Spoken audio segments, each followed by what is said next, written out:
deposita en el perilimbre y lo hace gelatinoso.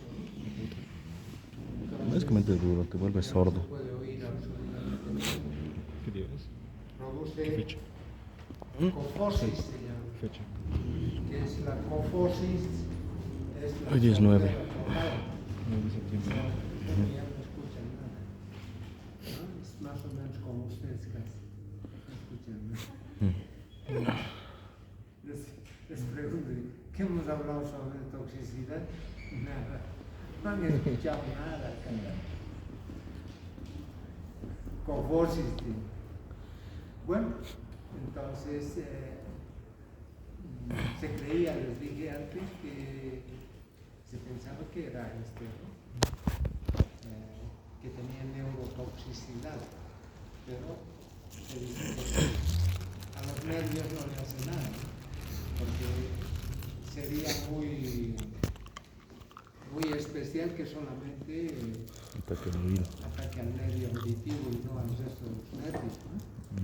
Entonces, la sordera que va inicialmente desde tinnitus, ¿no? O sea, sonidos.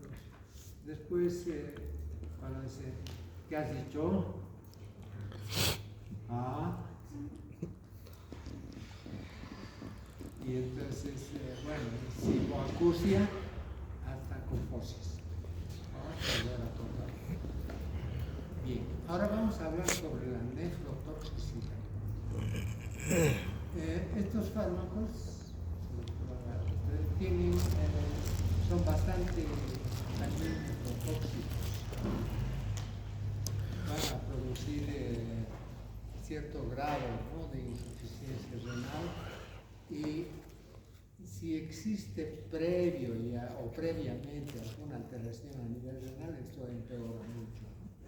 Entonces, ¿cómo se manifiesta la insuficiencia renal? ¿Cómo se manifiesta? El riñón anda mal. No era eso de ojos amarillos, piel amarilla. Disminuye el filtrado, ¿no? Poca orina. Después, ¿cuánto es normal? Arriba de 80. ¿Ah? Arriba de 80 minutos. 80. Entre 90 y 120 mililitros de litro, ¿no? Bueno, si Eso decías es 80. normal. Cuando baja mucho esto, menos de 50, la insuficiencia es más grave, ¿no? Pero laboratorialmente, ¿qué es lo que hay en la insuficiencia renal? Creatinina. Sí, creatinina. Creatina. ¿Ah? Dilo. ¿Qué pues? Creatinina, pues. Se eleva la creatinina. Después, ¿qué más? Elevación de creatinina plasmática, ¿no? O sea, como no sale la creatinina, se queda en el plasma y se va elevándose, ¿no? Entonces, aparte de la creatinina, ¿qué otra cosa hay cuando se produce alteración a nivel renal? Puede haber proteinuria, o sea, salen las proteínas, ya no hay ese índice que se llama. ¿Qué índice es? De reflexión, pues, no sale, ¿verdad?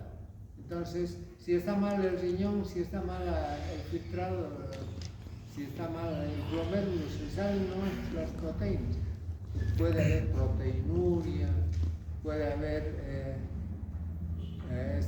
¿qué más? Hematuria.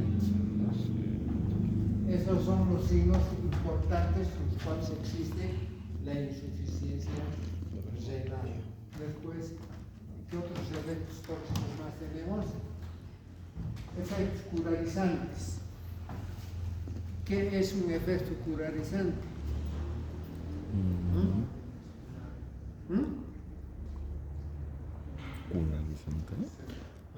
¿Cómo?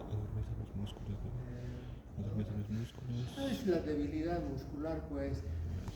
Se llama curarizante porque es el curare que se utiliza. ¿Para qué se utiliza el curare?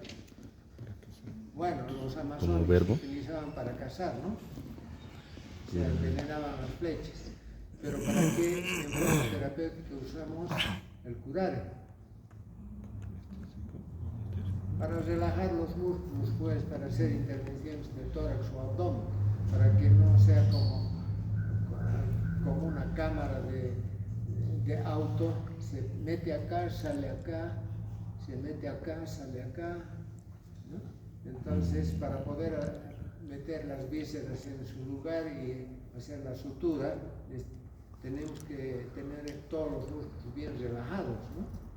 Y utilizamos como relajante muscular. Ahora, cuando decimos efecto curarizante, ¿qué queremos decir? Mialgia, no sé. Debilidad muscular, pues, ataxia, debilidad muscular, incoordinación motora, ¿no?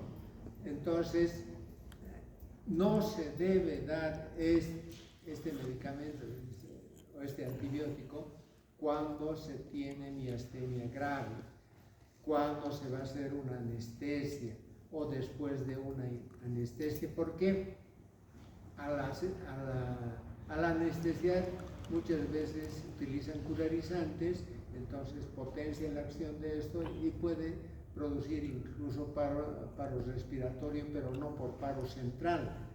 El centro respiratorio está aquí, entonces aquí no pasa nada.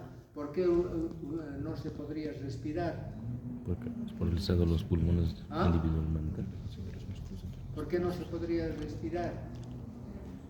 Por parálisis de los músculos intercostales, pues, que es lo que, y el abdominal, contrae, relaja. Entonces, puede producir una especie de insuficiencia respiratoria. Después, otros efectos tóxicos. ¿Qué otros efectos tóxicos más podemos tener? Las alergias, ¿o no? Puede ser, puede tener diferentes grados, ¿no? Después, la administración intravenosa, ¿qué nos puede dar? Un bloqueo, un efecto curarizante más grave, pero en este caso por acción directa, porque disminuye la secreción ¿de qué? ¿Cómo se contrae el músculo? ¿Acetilcolina? Pues sí, es acetilcolina, ¿no? ¿Cuál es el transmisor químico que contrae el músculo? ¿Ah? Acetilcolina. Existe deficiencia de acetilcolina. O mejor dicho, deficiencia de hipersecreción de acetilcolina. Entonces, eso nos va a producir bloqueo neuromuscular.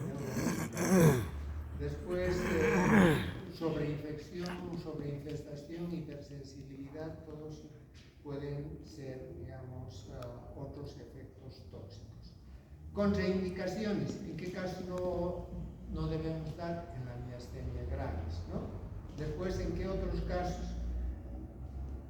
No debemos dar en concomitancia con otros medicamentos. Esto ya casi sería dentro de la interacción medicamentosa, ¿no? No con aciclovir, por ejemplo, no podemos dar. ¿Qué es el aciclovir? Es un fármaco antiviral, ¿no? Entonces, con canamicina, tobramicina tampoco, porque se potencian, todos estos son aminoglucósidos mismos, ¿no? Y aminoglucósido con aminoglucósido se potencia aún más sus efectos tóxicos, ¿no? Entonces, hay que tener en cuenta la hipersensibilidad, la sobreinfección o sobreinfestación y este efecto, digamos, curarizante. Dentro de todos estos, no debemos usar con fármacos que potencien esto, ¿no? Como el aciclovir, como las cefalosporinas, también las cefalosporinas. ¿Cuál es el efecto tóxico de las cefalosporinas? Su nefrotoxicidad, ¿no? Entonces, uno con otro y también con algunos AINES. Le dice eso. Vamos a hablar ahora En el libro. de Ah. antibióticos Tampoco tengo. glucopéptidos. Bueno, Puta, ¿no? tenemos dos medicamentos glucopéptidos, que son la vancomicina y la teicoplanin, ¿no? Que son dos antibióticos que son muy importantes, pero sí, digamos, que tienen el mismo mecanismo de acción que las penicilinas. La vancomicina se extrae o se obtiene a partir de los estreptomices orientales. Y la teicoplanina del Mycoplasma teicoplanicético. Entonces, estos dos antibióticos también se obtienen a partir del cultivo de esos microorganismos. Eso en cuanto a efecto antimicrobiano. Tiene un efecto muy parecido al de la penicilina, o sea, actúa sobre genes gram positivos, estreptococos, estafilococos, neisseria, son cocos gram negativos, ¿no? La neisseria, gonorrea y meningitis, que son cocos gram negativos. Después Chloribacterium, después el Escherichia coli, el Clostridium, Bacillus anthracis, todos esos microorganismos que hemos indicado para las penicilinas. ¿Por qué tienen un efecto, digamos, similar a las penicilinas? Porque tiene un mecanismo de acción también similar a las penicilinas. ¿Cuál es el mecanismo de acción de las penicilinas?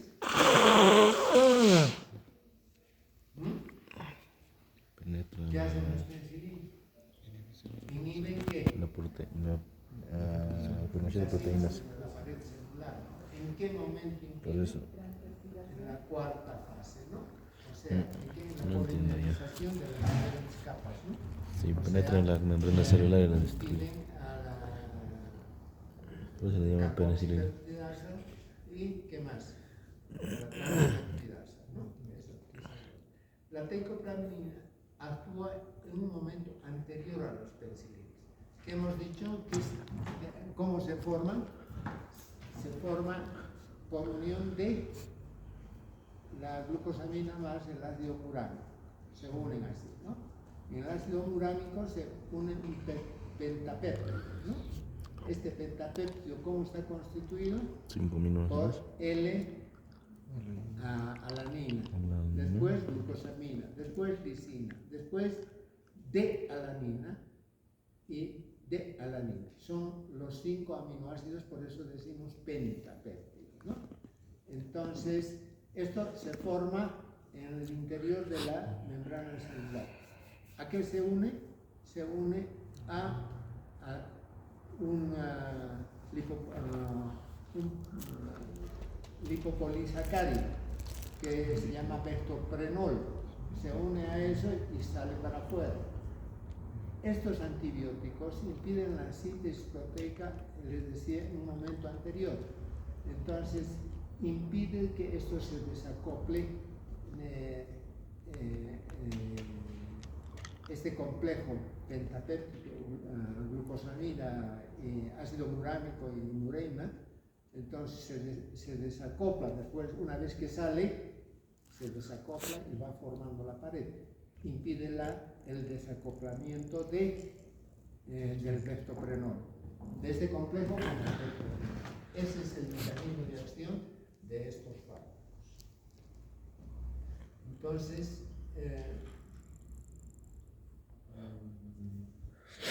espectro antimicrobiano, mecanismo de acción sería, ¿no?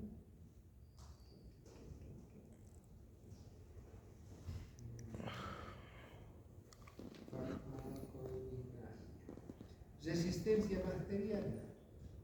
Estos antibióticos nos van a traer también cierto grado de resistencia bacteriana, ¿no? Sobre todo porque los enterococos, estafilococos, que van a producir enzimas que van a desnaturalizar estos medicamentos.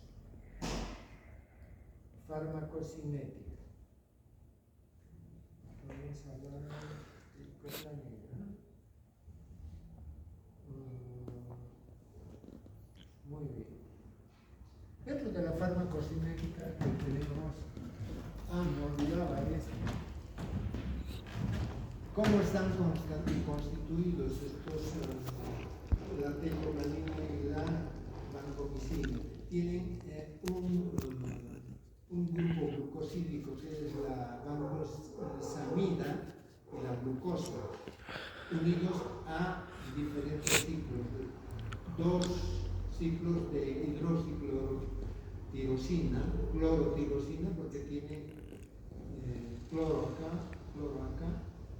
Después el ácido aspartico, que es esta parte nitrogenada, y tenemos tres núcleos de fenilglicina. En realidad esto es una macromolécula y tiene un peso molecular es más pesado todavía que los macrólicos, ¿no? Entonces es un antibiótico, o son antibióticos que también podrían estar dentro de los antibióticos macrólicos, pero lo describimos en esta parte por el espectro antimicrobiano muy parecida a la penicilina. La teicoplatina tiene las mismas características de una macromolécula con los mismos elementos, ¿no? Estos elementos, la clorotioxina, después la vancosamida, que son elementos glucosídicos, más esta glucosamida. Aquí tenemos otra glucosamida, no, glucósido.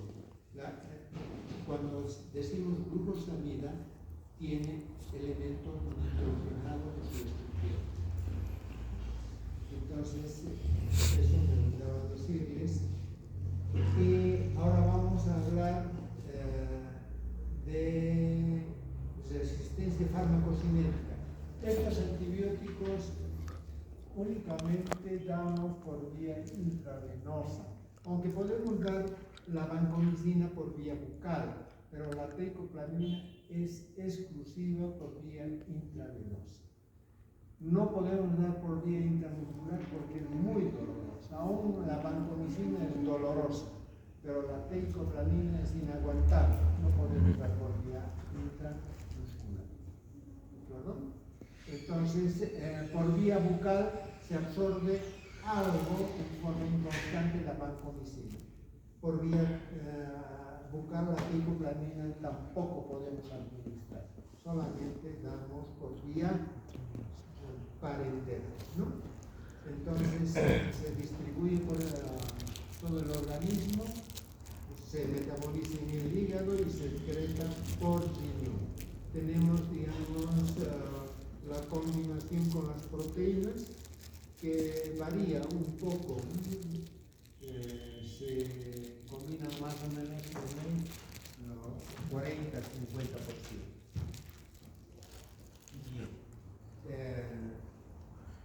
Y tiene una duración más o menos de 80, 90, no, de 24 horas.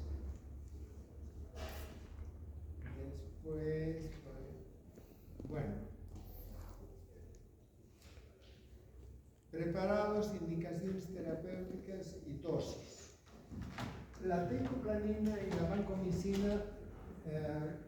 vancomicina se puede administrar por vía bucal entre 125 a 500 miligramos, ¿no?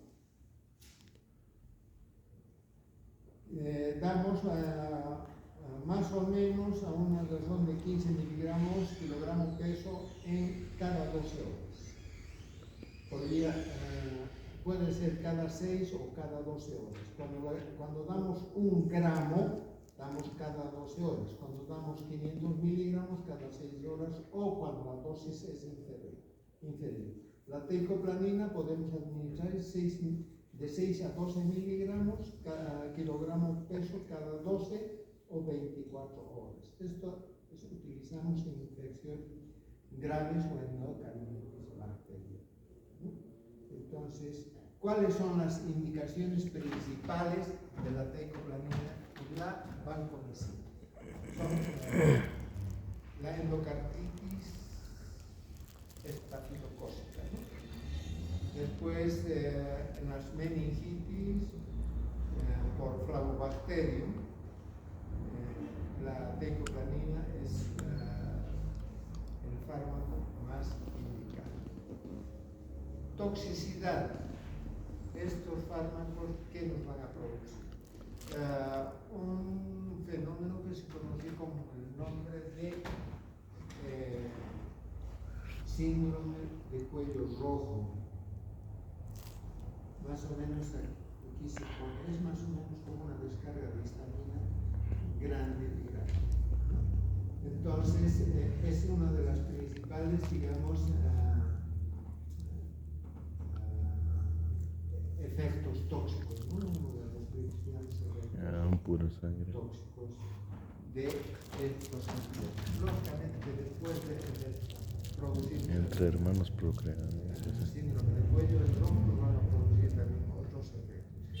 Cuando se administra por vía intravenosa y goteo rápido, digamos, 500 miligramos unas 2 horas, se obvia este problema, no va a existir este síndrome de cuello rojo. Es como una descarga muy grande de histamina. Eso, ese problema se tiene. Lógicamente que vamos a tener, digamos, fenómenos de tipo alérgicos. Si hay alergia puede empeorar este cuadro de síndrome de cuello rojo. Después, alteraciones auditivas también muy parecidas a la estreptomicina. Después puede producir hepatotoxicidad. Después, esta hepatotoxicidad es transitoria y es reversible. Entonces, otros efectos tóxicos que podemos indicar, sí, eso son todo. Contraindicaciones en pacientes embarazadas, ¿no? Y con alergia, lógicamente. Interacción medicamentosa, no debemos administrar con agentes anestésicos generales, ¿no? Después, con todos estos fármacos que nos producen descargas alérgicos, porque puede empeorar, digamos, el cuadro del síndrome de cuello rojo. Después, dentro de lo que son las interacciones medicamentos, no debemos administrar con la anfotericina, colistina, después la ciprofloxacina también es una, y todos aquellos antibióticos que nos van a traer cierto grado de nefrotoxicidad, como la estreptomicina, ¿no? Muy bien. Vamos a hablar ahora de las lincomicinas. Lincosamida. Lincomicinas o lincosamidas, que son antibióticos, que la lincomicina es natural y la clindamicina que es semisintética, que se obtiene a partir de la lincomicina. Origen y química. Dentro de lo que es su origen, tiene este antibiótico por el cultivo del Streptomyces lincomycetes. ¿Por qué se llama lincomicina? Porque se hizo el estudio de esto en la localidad de Lincoln, en los Estados Unidos, ¿no? Por eso le han dado el nombre de lincomicina. Dentro de su estructura química tenemos dos núcleos. Uno que es glucosídico, con un radical de azufre, una tiosamina, y una cadena lateral que está manejando 4 carbones, que sería, y más este núcleo, ¿no? Este núcleo que corresponde al mecanismo. Farmacodinámica. Dentro de lo que es la farmacodinámica, tiene una inhibición de la síntesis de las proteínas bacterianas, ¿no? Esa es su principal acción. Hemos indicado, esta es la forma o la síntesis proteica. Entonces, ¿cómo se produce la proteína? Por acción del RNA mensajero que va dentro de lo que es los 2 segmentos del ribosoma, que es el segmento 50S y 30S. Aquí estos codones nos codifican el tipo de aminoácido que vamos a tener. Esto se une al RNA de transferencia, va al sitio A. Del sitio A, esta cadena preformada pasa del sitio P al sitio A y se añade este aminoácido. Después todo esto pasa al sitio B y acá se añade otro aminoácido. Entonces, dentro de lo que es la inhibición de la síntesis proteica que hemos indicado, nos va a inhibir la translocación de los aminoácidos, o sea, impide la liberación del aminoácido a partir del RNA-T, o sea, el de transferencia. Terminator. Eso es en cuanto a espectro antimicrobiano. El espectro antimicrobiano es importante citar que vamos a tener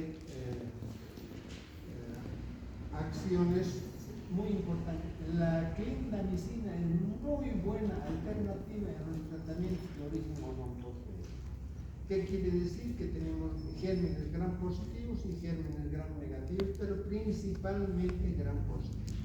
Estafilococcus, ¿no? Aedes reticularis, Streptococcus pyogenes, fecalis, viridans, y sobre todo estos Streptococcus y Enterococcus, en todos estos cocos actúa la linfomicina. Como les decía, digamos, es un antibiótico de una alternativa muy importante para nosotros, ¿no? Entonces, esto sería en cuanto a los mecanismos de acción. Farmacodinamia en cuanto a la acción sobre estos microorganismos. Mecanismo de acción, hemos indicado ya que inhibe la síntesis proteica. Resistencia, se puede obtener resistencia bacteriana en estos microorganismos por mutaciones en cuanto, digamos, a como les decía, acá estos antibióticos impiden, digamos, el paso de esta cadena lateral de ¿no? Y de esa forma se impide la síntesis proteica. Entonces, modifican las bacterias este sistema y continúan, digamos, con la síntesis proteica. Entonces, es la forma en que se va a producir la resistencia bacteriana, que es muy importante también.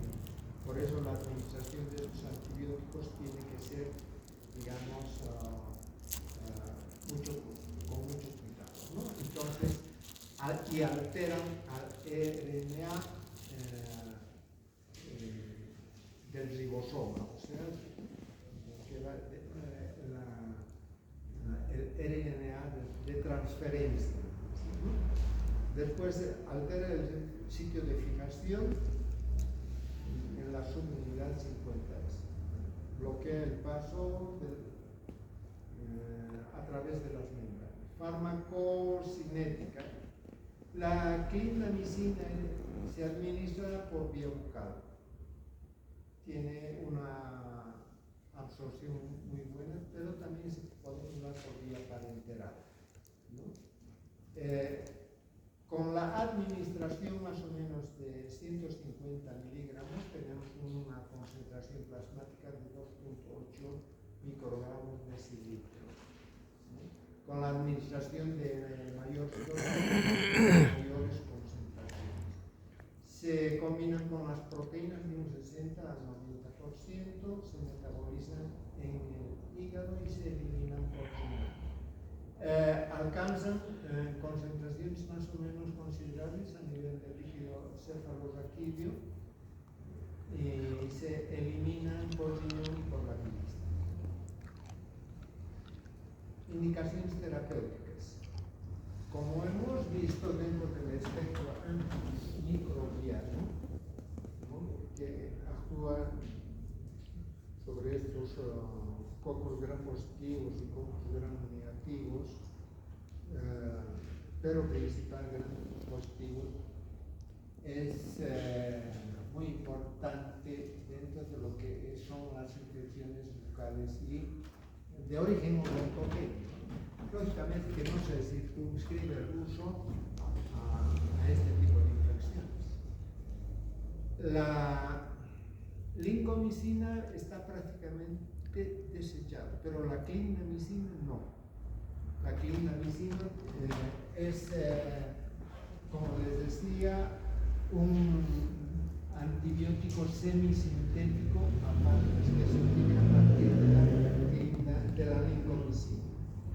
Pero las dosis que administramos son de 150 a 300 miligramos por vía oral cada 6 horas, y la clindamicina de 150 a 300, la lincomicina 300 miligramos cada 6 horas a cada 8 horas, ¿no? Después tenemos resistencia.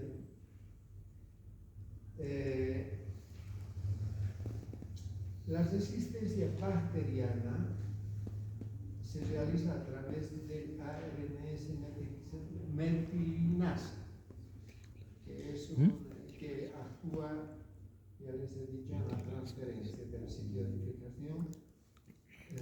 Después se produce una disminución del paso de la membrana. Toxicidad. Estos fármacos son poco tóxicos, sin embargo, podemos tener alteraciones de qué tipo. Podemos tener alteraciones de sobreinfección, sobreinfectación. Después, si damos por vía bucal, manifestaciones gástricas, como las colitis pseudomembranosas. Tiene efectos curarizantes, porque no se da tampoco después de la anestesia general, sobre todo. Después se ha establecido que durante el embarazo se debe tratar de no dar, ¿no?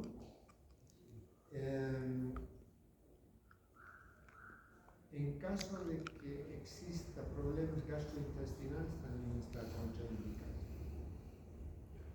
Bien, vamos a quedar aquí. Después tenemos antibióticos. Ok. Bien,